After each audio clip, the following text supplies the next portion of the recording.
Hi guys, welcome to Twin Perspective. I'm Joe, and today I'm going to be presenting my favorite Genesis songs of all time.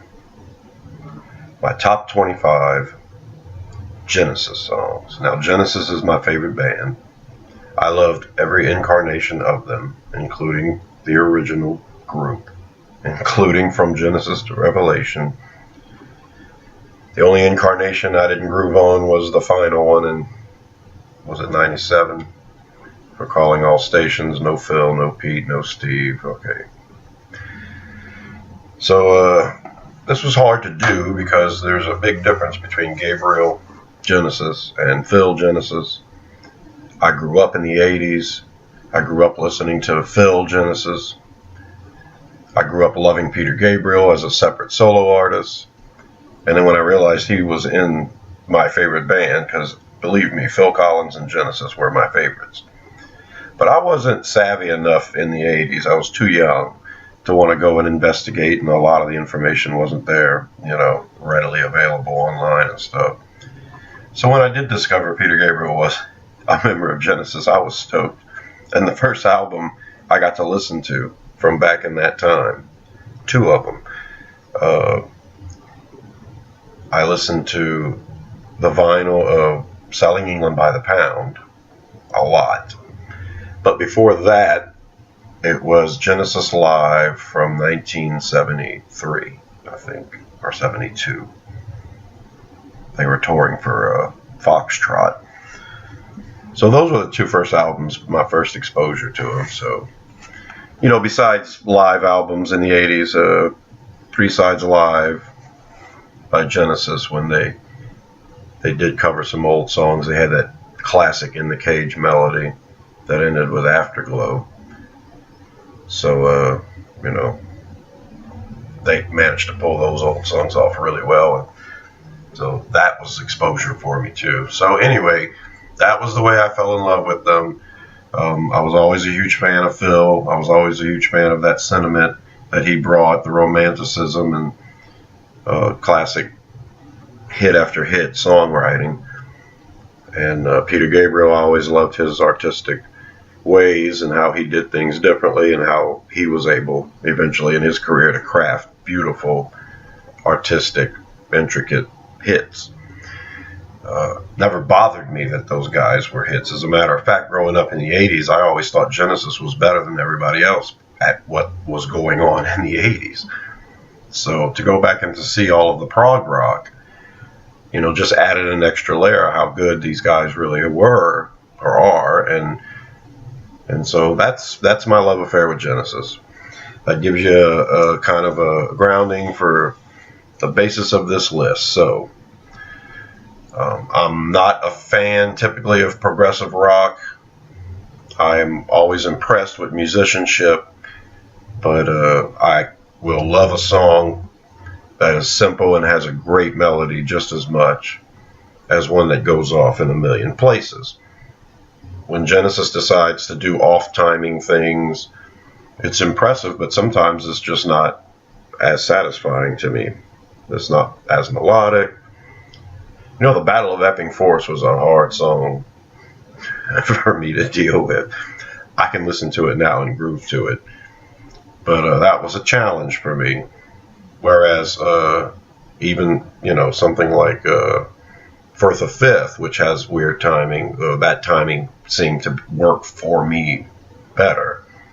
And the timing in the end of the Cinema Show, the weird timing like that works for me sometimes, and it sounds good. It flows better for me.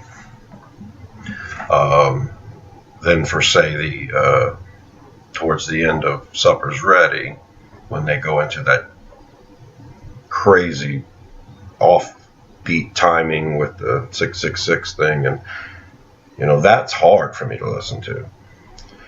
So here's my list, and at number 25, speaking of Supper's Ready, I appreciate it for the what they were going for, making a 20-something minute song.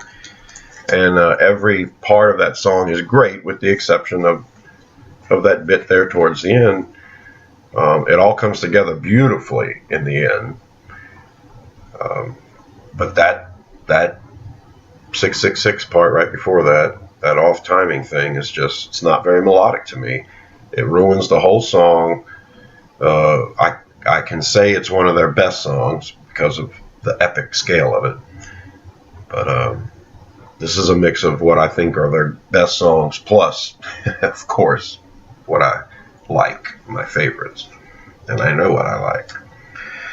At number 24, and now everything after Supper's Ready, if you guys are huge fans of Supper's Ready, you're probably tuning out, but I'm a sap and I like the Phil stuff too.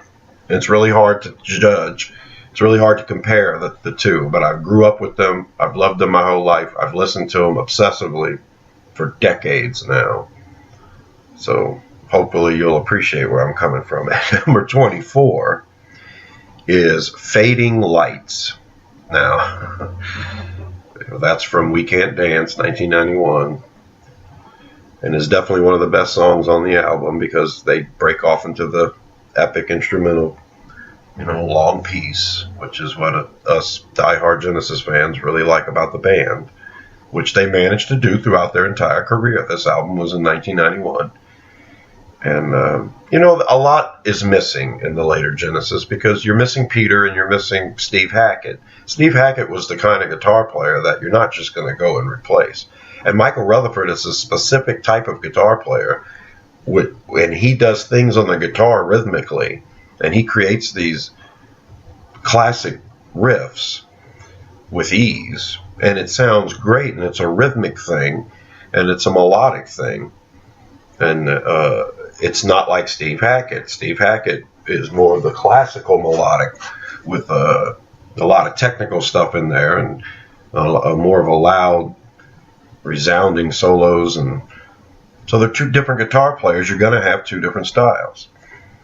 So anyway, the later Genesis really focused more on Tony's keyboards and a good solid melody that Bill Collins could sing, whereas classic Peter Gabriel, Steve Hackett Genesis, there's a huge difference there in musicianship. When you have Steve Hackett as a guitar player, your song's going to go places.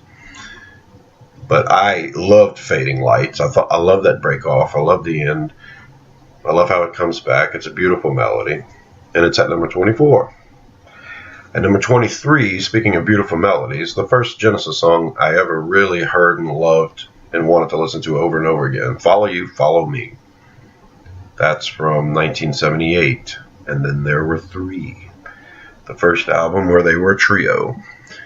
And there's some romantic sensibility there, and it's not in a classical vein. It's in that, what can Mike Rutherford do rhythmically on a guitar, create this mood with just a few notes, and it's a beautiful love song, and I love it. Grew up with it, love it. That's why it's so high on my list. At number 22, I have Duchess. Duchess is from Duke, 1980. And I always loved Duchess. I thought it was a real good 70s power ballad type song. And I like the lyrics. It's kind of like where that band was at the time. And, we can all reflect on when times were great and then times were not. At number 21, from 1986's Invisible Touch, Domino and the Last Domino. Another long, epic song from the later days. A lot of people would say that Invisible Touch is just filled with pop singles. Well, Domino and the Last Domino is that throwback sound, that throwback style. It's a great song to watch and play live. I think Domino and the Last Domino is a great prog rock song from 1986. At number 20, I have Duke's Travels and Duke's End. From Duke, 1980. It's a great end to the album. Brings back several tracks from earlier in the album. It kind of gave Genesis this sentiment of creating an album, a whole album that's, got bookends, and that's nice. I like that. That's something Genesis did a lot. They have melodies that they'll bring back from earlier tracks, and I love how when the song is really going and then he's basically singing guide vocal again. And that's just powerful stuff right there. And then I love Behind the Lines, and they fade back to that, and good stuff. And Squonk. That's I'm thinking of Los Endos. That's further on down the line. At number 19, Keep It Dark. Keep It Dark. What a great crazy song. That's a story right there that I can groove on.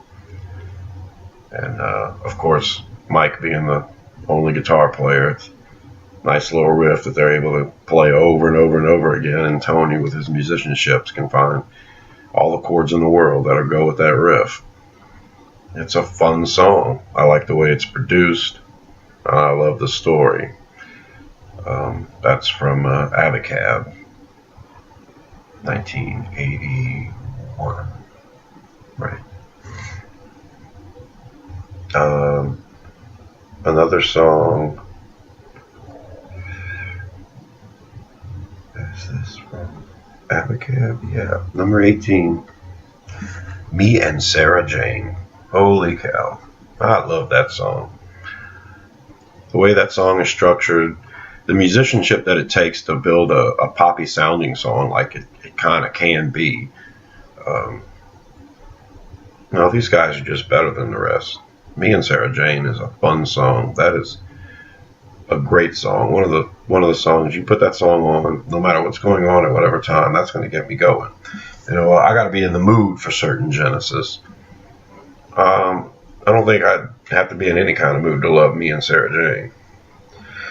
At number 17, from A Trick of the Tail, 1976. At number 17, I have Dance on a Volcano.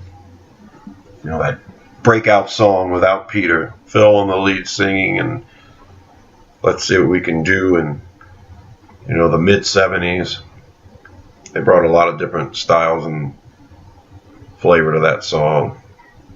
Phil trying to be poetic, writing some crazy story, trying to keep up with Pete. Phil did all right. And what Phil has that really carried the band in the later years is he's got a sense of melody.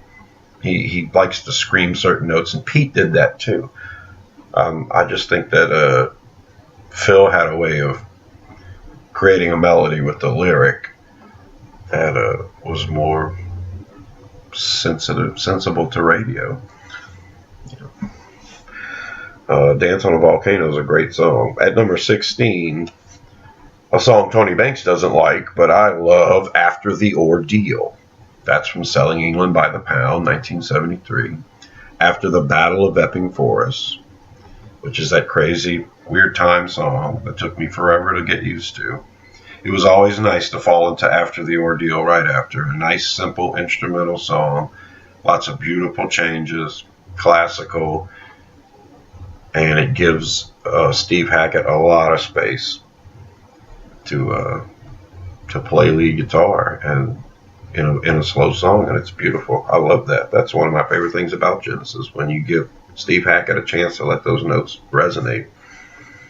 Good stuff. At number 15, from Abacab, 1981, Dodo and Lurker. I love this song. It gives me the visual of a horror movie where the killer is presented in that big bang, and then the killer decides to go on a rampage. But there's a lot of funkiness and goofiness to it. It was very inspirational for my brother and I back in the day, as we loved comedy and horror. And this was a great mix of both of them. And then later on, those lyrics hold true to this day. How we make ourselves extinct. At number 14, one of the greatest Genesis songs ever, The Knife, from Trespass, 1970. That is the signature song on that album. That is the one that people wanted the band to play live forever and ever. And it is a great song. I don't like the drumming in it because I'm spoiled to Phil, and I heard The Knife live with Phil playing it, and it's better. But I got to give it up to Genesis. They went from trying to make 4-minute singles in that first album, finding their way with their musicianship. And if they would have kept that route, I think they would have stayed successful. They would have still became successful because they did have a unique sound. But that second album, Trespass, they really decided to expand things and kind of create prog rock. And The Knife is definitely the signature song on that album. Though there's one more on that album I like more than The Knife, and it's further up on the list. At number 13, the song that kicks off the best album by Genesis, in my opinion, Selling England by the Pound, 1973. At number 13, Dancing with the Moonlit Night. There's a lot of great segments in that song. It's a beautiful, great song, great rock song, in my opinion. It gives you the entire scale of Genesis, that song does. You start off with how they can be pastel-y and aerial and beautiful, and then they rise into this power. Then they give you that awesome instrumental, crazy timing stuff, and great song, Dancing with the Moonlit Night. At number 12, the last song from A Trick of the Tail, Los Indos. Yeah, Los Indos. That's the one that calls back the squonk. Los Indos has a weird beginning, and then it's an instrumental basically, and it takes off. It's a crowd favorite. The band plays it. They end the 86 Invisible Touch concert with Los Indos right after a drum duet. And that's some good stuff right there. Oh man, I don't know if they come back with that Turn It On Again Motown English thing or not, but that was number 12. At number 11, my favorite song from Trespass, 1970, Stagnation. Stagnation is one of their best songs, and I think the whole band agrees that's one of their best songs. That's the one I like to go to when I listen to that album. I love Dusk too, which is right there. It's a great ending to an album, Stagnation, Dusk, and The Knife.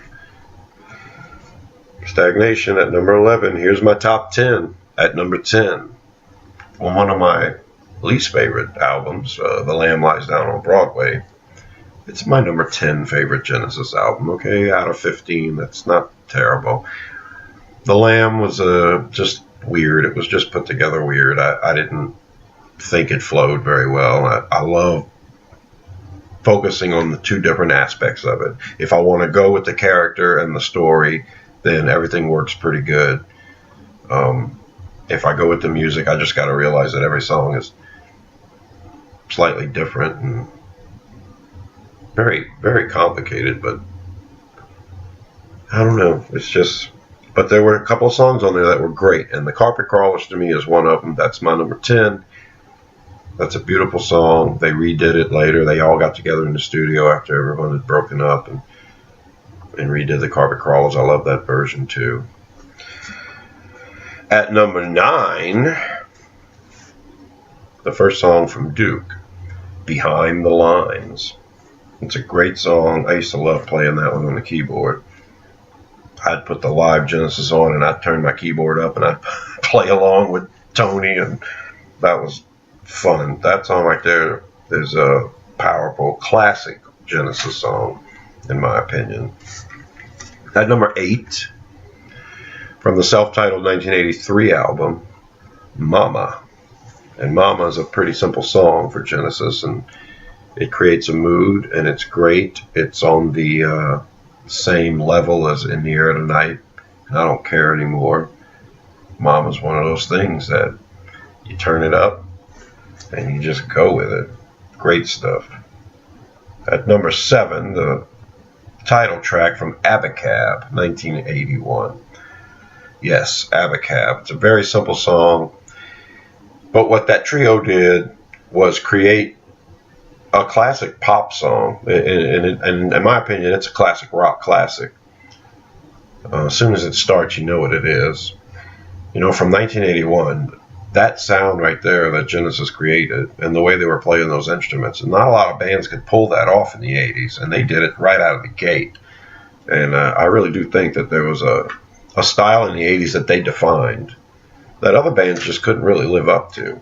You know, it's kind of like Yes with Owner of a Lonely Heart. You know, I didn't hear a lot from Yes until that song came out, and that's a great song. And it is put together very nicely, the musicianship in it. Not a lot of bands could pull that off.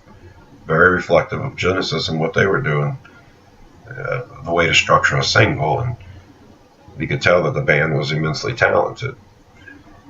So kudos to Abacab, and that is my favorite song by Genesis to play. I used to have one keyboard, so I would have to switch the sounds to go from the solo back to the beginning, but to the organ. But man, that is fun to play. As simple as that song is, it is fun to play, and I can see why they play that song night after night after night. It never gets boring. For me. At number 6, Firth of Fifth, from Selling England by the Pound, 1973. Firth of Fifth is one of the most classic Genesis songs. Firth of Fifth, I find, if you want to get someone a sampling of Genesis prog rock, you play them Firth of Fifth from Selling England by the Pound. It's got the weird timing, but it's very melodic, and it's easy to fall into. There's a lot of different changes in the song. Every bit is beautiful. The classic Steve Hackett solo at the end, and the way they're able to bring it all back together, playing the different pieces there toward the end, and shows you how complete of a song it is. And it's a wonderful, wonderful, wonderful track, Firth of Fifth. If no one's ever heard Genesis Peter Gabriel before, you give them Firth of Fifth. And those people who think that Phil Collins, they think of In the Air Tonight, and they hear people say he's one of the greatest drummers ever, and you're like, what, really? From that? No. Give them Firth of Fifth and say, okay, here's Phil. And if you're interested in watching one of the greatest drummers of all time, just go through his career. Just look a little deeper than In the Air Tonight. Now we're getting to the top 5. At number 5, from the self-titled album from 1983, Home by the Sea and Second Home by the Sea. That is one of the best prog rock songs ever. Second Home by the Sea is just a beautiful classic prog rock creation. The musicianship there is wonderful. The sounds are so 80s that I'm sure classic Genesis fans want to dismiss it, but there's no denying that they created something special with that song. It's one of the best songs they've ever done. At number 4, a song from one of my least favorite Genesis albums, Wind and Wuthering, from 1976. Wind and Wuthering is a classic for most Genesis fans. If you love Steve Hackett and Tony Banks, I happen to love probably the simplest song on the album, Afterglow. Afterglow is a beautiful song live. They usually end their melodies with it, and I think Afterglow is one of the best classic rock type ballad songs there ever was. The musicianship, it's so simple and it's just beautiful. And Phil creates a wonderful melody with it, And when he sings it live, it's even better. I love Afterglow. That's number 4. At number 3, from Selling England by the Pound, The Cinema Show and Isle of Plenty. The Cinema Show, probably the most classic live Genesis song there is. They managed to work the Cinema Show in with their melodies a lot. Cinema Show's, it's a sweet little beginning of the Romeo and Juliet and stuff, and that second part is that's some kick-ass Genesis. That second part there of the Cinema Show. You put that up against all the other prog rock bands and say, okay, did you guys accomplish this? Because this is pretty damn awesome. At number 2, getting to the top of the list, another song from The Lamb Lies Down on Broadway, 1974. In the Cage, at number 2. In the Cage is a great, great song. Love that song. Love it live. Every band, every incarnation of Genesis has been able to pull that song off great. The album version, I'm so used to them playing the song live that the album version sounds foreign sometimes, but it is a great song. It is a beautiful, well-written, well-presented song. There's a lot of power in that song. I love the story throughout. I think it can't exist outside the album as a single. And that's my number 2, which leads me to number 1, my favorite Genesis song of all time, from Nursery Crime, 1971, the year of my birth. The opening track, The Musical Box, the introduction of Phil Collins, Steve Hackett into the band. The song opens up with Pete and Phil singing, and I think you realize you have something special right there. Inside the sleeve of the album, they tell you the story behind the song. You go back and listen to the song. Lyrically, it makes so much sense after that. It's a powerful, very disturbing song. And watching them play it live is a treat, because Peter Gabriel really brings that character to life. Even though it's in death. The Musical Box. Classic Genesis. My favorite Genesis song. So there you have it. My 25 favorite Genesis songs. Spanning from the late 60s into the 90s. I hope you guys enjoyed this from a fan of Genesis. A guy that grew up listening to the band. Loves the band. Appreciates the band. And I think that my opinion has some validity. And if you're a Genesis fan, I think you can understand where I'm coming from. So that was it. I'm Joe. This has been my favorite 25 Genesis songs of all time. Thanks for watching. This is Twin Perspective. And I will see you in the trees. Bye.